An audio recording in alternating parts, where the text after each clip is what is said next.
ఇక్కడ ఏంటంటే ఇప్పుడు మళ్ళీ మీరు రెండోసారి ప్రజలదే తప్పు అన్నట్టు మాట్లాడుతున్నారు. అంటే నేను అనుకుంటుంది ఏంటంటే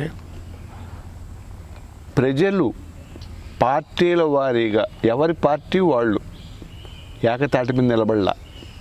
అదే తెలంగాణకు వచ్చేటప్పటికి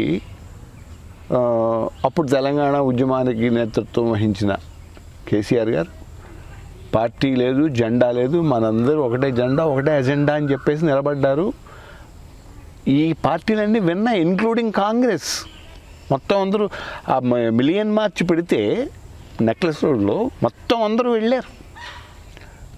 అంటే ఏకతాటి మీద నిలిచారు. ఇక్కడ ఏకతాటి మీద నిలవకుండా పార్టీలు చేశాయి అనేది నా అభియోగం. మీరు అట్లా అనొద్దు. ఇప్పుడు రోసయ్య గారి టైంలో ఈ అంశం వచ్చినప్పుడు మూకమ్మడిగా అందరూ రిజైన్ చేశారు. మీకు గుర్తుందా? రాజ్భవన్కి వెళ్ళి అందరూ చేశారు. వెంటనే అధిష్టానం తగ్గింది, ఆగింది. నవంబర్ 9వ తారీఖు రాత్రి ఆగింది. తర్వాత ఇంకొకటి ఏంటంటే తెలంగాణ వచ్చింది, మళ్ళీ చెప్తున్నాను, తెలంగాణ వచ్చింది కేసీఆర్ వల్ల కాదు. ఓకే, ఖచ్చితంగా చెప్తున్నాను, కేసీఆర్ వల్ల కాదు.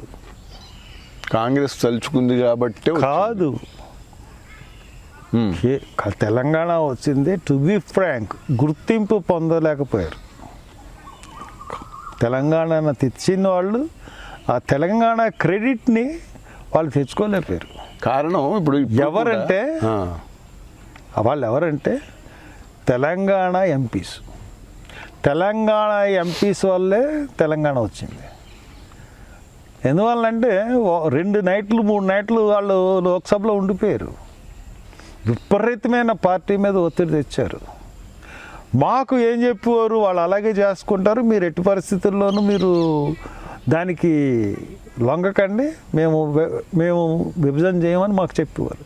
వాళ్ళని ఎంకరేజ్ చేసేవారు.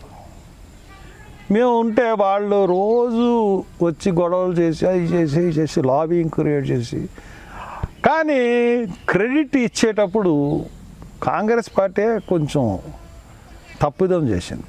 అంటే కేసీఆర్ నమ్మి కేసీఆర్ కాంగ్రెస్ పార్టీలోకి వస్తాడు, కాంగ్రెస్ పార్టీ ఇంకా బలం అవుతుంది అనే ఉద్దేశంతో ఈ కాంగ్రెస్ ఎంపీలని పక్కన పెట్టి కేసీఆర్తో చర్చలు జరిపి కేసీఆర్ డిమాండ్లకి అనుకూలంగా తెలంగాణ ఇచ్చింది. అందు గురించే కేసీఆర్ కుటుంబంతో వెళ్ళి సాక్షాత్తు కాళ్ళ మీద పడిపోయాడు తెలంగాణ. ఇంకేమనుకుంటారు, కాంగ్రెస్లో కలుపుతాడు అనుకుంటున్నారు కాబట్టి అది జరుగుతుందని అనుకున్నారు. బయటకు వచ్చిన తర్వాత మారిపోయాడు కేసీఆర్. ఆ క్రెడిట్ కాంగ్రెస్కి వెళ్ళకుండా కేసీఆర్కి వెళ్ళింది. అది ఒక స్వయంకృతాపరాధం లాంటిది మాకు. నిజంగా కేసీఆర్ చేసింది ఏమీ లేదు. తెలంగాణ ఎంపీలు ఇటు తెలంగాణ ఆంధ్ర ఎంపీలు ఫైట్ చేసింది. చంద్రబాబు నాయుడు ఏం ఫైట్ చేయలేదు, జగన్మోహన్ రెడ్డి ఏం ఫైట్ చేయలేదు. ఇప్పుడు ప్రతి పార్టీ కూడా Congress party, Telangana Congress party, Andhra Congress party కింద విడిపోయినాయి. వాళ్ళు ఒక తీర్మానం, మనం ఒక తీర్మానం. అసెంబ్లీలో కూడా తీర్మానాన్ని వ్యతిరేకించి కిరణ్ కుమార్ రెడ్డి గారు వ్యతిరేకంగా పంపించారు. అలాగే ప్రతి ఎపిసోడ్ చూసుకున్నా మనకి వైఎస్ఆర్సీపీ ఫర్ తెలంగాణ ఆపోజిట్. తెలుగుదేశం కూడా తెలంగాణలో తెలంగాణ కావాలని ఇక్కడ వాళ్ళు అలాగా డబుల్ ఎడ్జ్. ఒక్క పార్టీ ఏదైతే ఉందో ఒక పార్టీ, ఏ పార్టీ అంటే సిపిఎం పార్టీ ఒకే ఒక స్టాండ్. ఎట్టి పరిస్థితుల్లో కావాలి సమైక్యాంధ్రం, రాష్ట్రం విడిపోకుండా ఒక పార్టీ తప్ప తక్కిన వాళ్ళందరూ డబుల్ స్టాండ్. దానివల్ల ఏం జరిగిపోయిందంటే బీజేపీ కూడా అదే స్టాండ్ తీసుకున్నా, కానీ ఏమైపోయిందంటే బీజేపీ సపోర్ట్ చేయకపోతే బిల్లు ఆమోదం పొందదు.